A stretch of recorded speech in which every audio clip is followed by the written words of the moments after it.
Marcos capítulo 4. A parábola do semeador.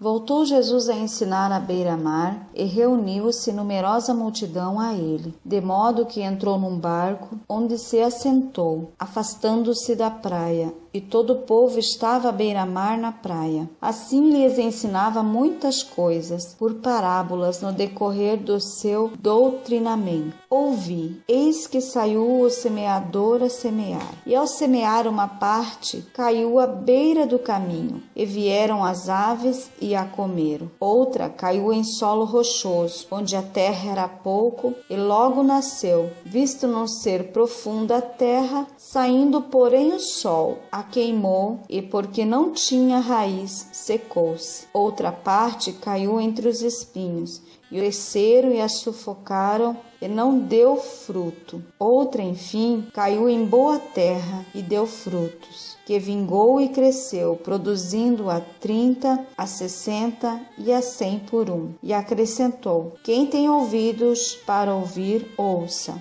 A explicação da parábola. Quando Jesus ficou só, os que estavam junto dele com os 12 o interrogavam a respeito das parábolas. Ele lhes respondeu: a vós outro vos é dado conhecer o mistério do reino de Deus, mas aos de fora tudo se ensina por meio de parábolas, para que vendam, vejam e não percebam, e ouvindo, ouçam e não entendam, para que não venham a converter-se e haja perdão para eles. Então lhes perguntou: não entendeis esta parábola? E como compreendereis todas as parábolas? O semeador semeia a semente. São estes os da beira do caminho, onde a palavra é semeada. E enquanto a ouve, logo vem Satanás e tira a palavra semeada neles. Semelhantemente, são estes os semeados em solo rochoso, os quais, ouvindo a palavra, logo a recebem com alegria. Mas eles não têm raiz em si mesmo, sendo antes de pouca duração, eles, chegando a angústia ou a perseguição por causa da palavra, logo se escandalizam. Os outros, os semeados entre os espinhos, são os que ouvem a palavra, mas os cuidados do mundo, a fascinação da riqueza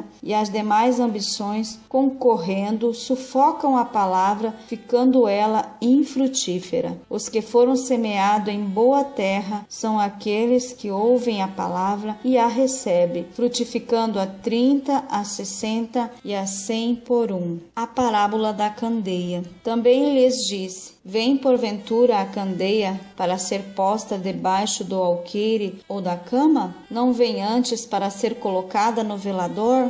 Pois nada está oculto, senão para ser manifesto, e nada se faz escondido, senão por ser revelado. Se alguém tem ouvidos para ouvir, ouça. Então lhes disse: atentai no que ouvis, com a medida com que tiverdes medido, vos medirão também, e ainda vos acrescentará. Pois ao que tem, se lhe dará, e ao que não tem, até o que tem, lhe será tirado.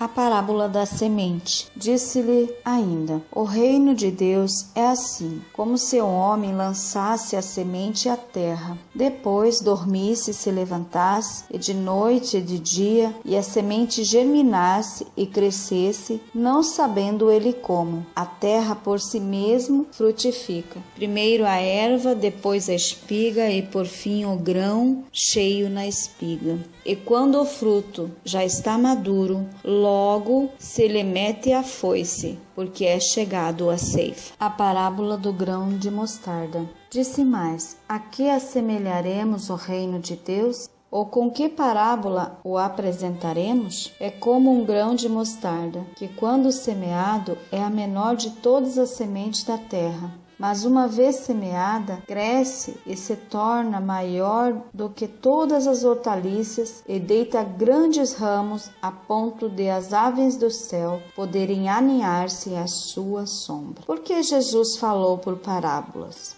E com muitas parábolas semelhantes lhes expunha a palavra conforme o permitia a capacidade dos ouvintes, e sem parábolas não lhes falava. Tudo, porém, explicava em particular aos seus próprios discípulos. Jesus acalma uma tempestade. Naqueles dias, sendo já tarde, disse-lhe Jesus: passemos para a outra margem. E ele, despedindo a multidão, o levaram assim como estava no barco, e os outros barcos o seguiam. Ora, levantou-se grande temporal de vento, e as ondas se arremessavam contra o barco, de modo que o mesmo já estava a encher-se de água. E Jesus estava na polpa, dormindo sobre o travesseiro. Eles o despertaram e lhe disseram: Mestre, não te importas que pereçamos? E ele, despertando, repreendeu o vento e disse ao mar: acalma-te, emudece. O vento se aquietou e fez grande bonança. Então lhes disse: por que sois assim tímidos?